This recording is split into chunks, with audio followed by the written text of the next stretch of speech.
Is Google doing creepy things to us? A new documentary says yes. Google crosses the creepy line every day. Before I explain the creepy line, let's review how we got here.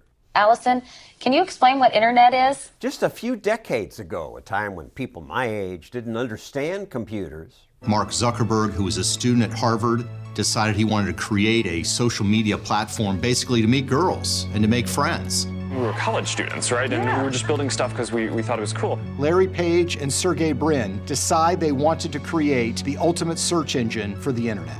They had a better index than other indexes that were around. Theirs was not the first search engine. And it was just leaps and bounds ahead of services like Yahoo, Alta Vista, and quickly became the clear winner in the space just from a technology basis. Google put answers to your question on one page and ranked them. Spiders around the internet, taking pictures of web pages and analyzing the links between the web pages and using that to make some assumptions about relevance. Now, they had to figure out, how do we make money off this? All you do is track people's searches.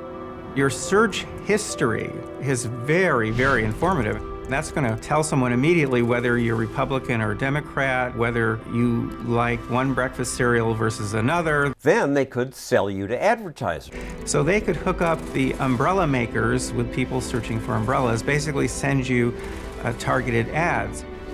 That is where Google gets more than 90% of its revenue. They don't sell you anything. They sell you.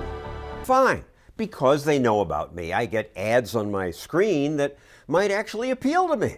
So what's the problem? Well, the filmmaker says this is the problem. They are constructing a profile of you, and that profile is real, it's detailed, it's granular, and it never goes away. And what I didn't know until I watched The Creepy Line is how far Google goes to follow us on the web.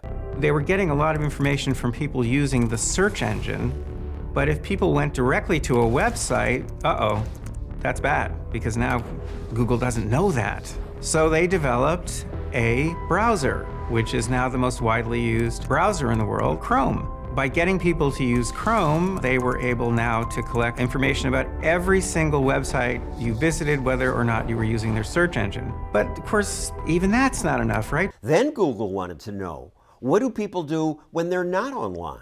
As soon as you connect to the internet, Android uploads to Google a complete history of where you've been that day. So what? They're giving me information. They are giving you information, but to the extent that somebody can do something for you, they can do something to you. Peter Schweizer wrote The Creepy Line. I love these services. Well, you're seeing all the positive, good side of it. What you're not Your seeing... movie's all about the bad side. That's why people hate the media. The question comes down to, are they abusing their power? And I think you can make a very important, powerful, compelling case that they are. His documentary suggests regulation. Media companies are regulated, newspapers are regulated, telecommunications providers are regulated. But regulation often makes things worse for consumers. And politicians are too clueless to do it well.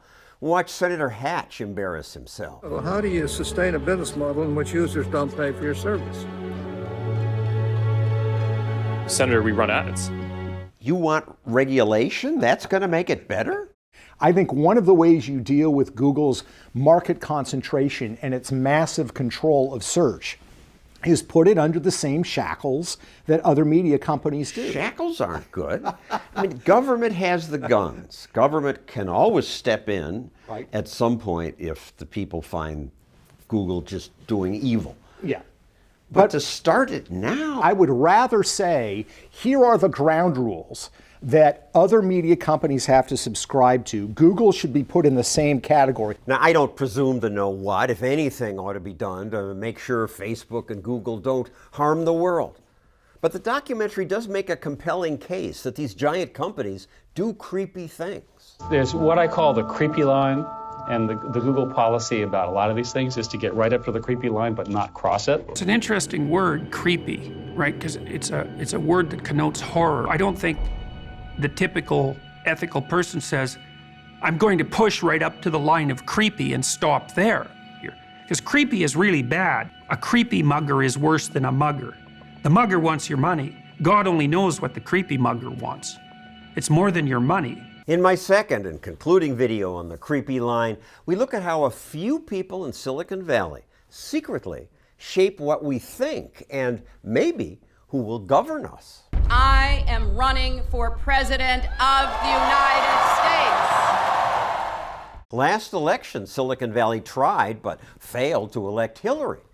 But next election, the creepy line says, if the major players in tech right now, and that's mainly Google and Facebook, banded together and got behind the same candidate, they could shift 10% of the vote in the United States with no one knowing that they had done anything.